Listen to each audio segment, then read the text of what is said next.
Okay. Hello, everyone, and welcome to ICANN Media. I'm your host, Rob Hislop. We're at Banff for the Petroleum Safety Conference. Joining us right now is Shilo Neveu. And Shilo, you are a lawyer, and you were here talking about some of the legal ramifications involved with safety or not being safe enough in the workplace. Yeah, and specifically in relation to an organizational culture. And what does that encompass in terms of safety? Well, don't ask me the questions, sir. How about if you answer that? What does it encompass in terms of safety? Well, what I did in terms of my presentation, I looked at it from in terms of OHS, what we are taught as OHS professionals, and then looked at, is there a specific of legal ramifications associated with that? And it's a topic that I haven't really seen. And what I've found a lot of times in industry is that culture is considered one of those, if you will, softer side of safety. It's good to have, but doesn't have teeth. Right? I can look at a KPI and say, this is my objective standards, this is where I should be, but everyone should have culture. And what I wanted to do is say, no, this has ramifications. If you don't truly believe in what you're doing and putting your best foot forward every single day, this has a ramification. Your attitude has a ramification. So I wanted to attach that and show that this does have that legal ramification. Well, it's interesting. You say it's a softer side, yet everybody's talking about safety culture here. Yeah. And everybody says that they've got it, they're striving for it. So what are some of the possible consequences of having, say, first, a weak safety culture? What you're finding right now, there's a couple of things I can look at, like what is theoretically could happen. What I really try to focus on is what is happening. So what the courts are saying, regardless of where your liability lies at the end of the day, whether it's regulatory, criminal, or civil, or that type of thing, what they're saying is you as an organization should have culture. That culture has to have safety. Not having a good safety culture, safety as part of your culture, could actually increase your fines at the end of the day. Having a good safety culture could actually decrease your fines at the end of the day. So really where you're finding it is in the sentencing of people. So were they bad? Yeah, unfortunately, this tragic thing has happened, but how bad were you at the end of the day? And culture goes to that, where, we tried everything, we didn't quite get to our due diligence, but overall, you're a good corporate citizen, you have a solid culture. If you will, the deterrent stick used by the courts against you will be a much lighter hit than someone that doesn't have that. So how do you distinguish what is a strong safety culture and what is not? The courts have looked at it and basically said it always, when you deal with the area of OHS, it's always something's happened. It's something tragic has happened. It's usually someone's maimed, injured, or killed. And what they've done is they've looked at organizations and they said, okay, what specifically happened in this situation? And one example that I gave is a company, stressed tie off, but they knew the guys weren't tying off. Right? And so they said, you don't have a good culture. Even though you're saying this, you didn't truly believe in what you're saying because you would have taken more steps. You had a culture where it allowed the workers to decide what they wanted to do. That's not proactive.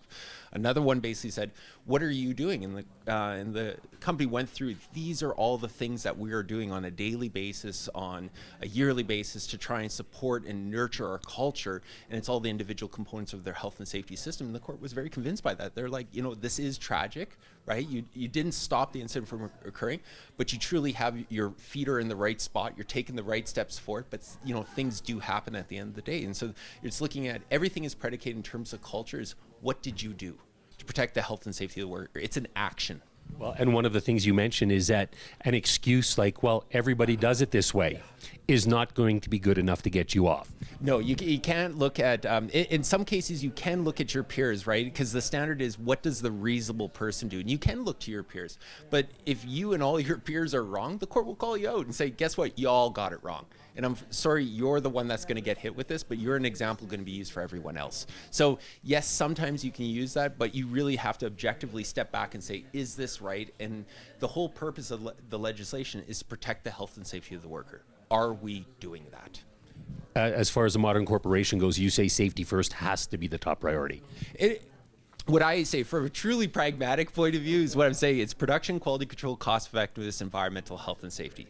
Though that's a very generalization, but those four things have to be pushed forward. And the example that I always give is if you have super high production, your quality is going to stink at the end of the day. So those are the four things that have to be pushed forward. But what the courts have said and what I advocate and what OHS people advocate all the time is the fact that you got to say as part of our culture, we have that safety first. Right? Our goal is zero or something along those lines, because anything less than that, you're basically saying someone's allowed to get hurt. You can't have that. Now, if you work, people will get hurt. It sounds like those things are fighting against each other, but they're truly not at the end of the day. A pragmatic approach says, yes, people will get hurt. right? Our goal is 0 incidents, but that means no one's allowed to stub their toe, have like I bumped my fingernail, get a small paper cut. Reality says people will get hurt, but you have to strive for perfection. Because anything less than that, you're just saying people are allowed to get hurt. And the court said, no, you got to try and strive for that. We realize realistically you can't achieve that, but it should be your goal. You don't want people hurt. Do you think a strong safety culture is an indication of overall performance of a company, or it can be? Certainly. There's statistics out there that clearly, objectively show a stronger culture will lessen your overall statistics in terms of a betterment of your statistics, right? Less people getting hurt, that type of thing. Culture sets the tone, right? If I'm going forward and my thoughts are, I know I have to do this, but I hate doing this.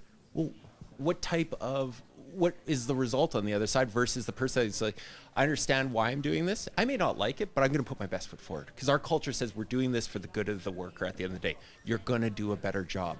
During my presentation, I had a great quote from Anglo America CEO, the former CEO. She goes, when you get safety right, it increases everything from your working relationship with unions, workers at the end of the day, to production, quality control, cost effectiveness. Everything gets better once you do that because you have that positive attitude going in. So I'm a firm believer of that. And I think it's the end all be all at the end of the day. And it's how you approach everything. Perfect way to end this interview. Thanks very much, Shilo. Hey, not a problem. Thank you very much for your time. All right. We've been chatting with Shilo here on ICANN Media.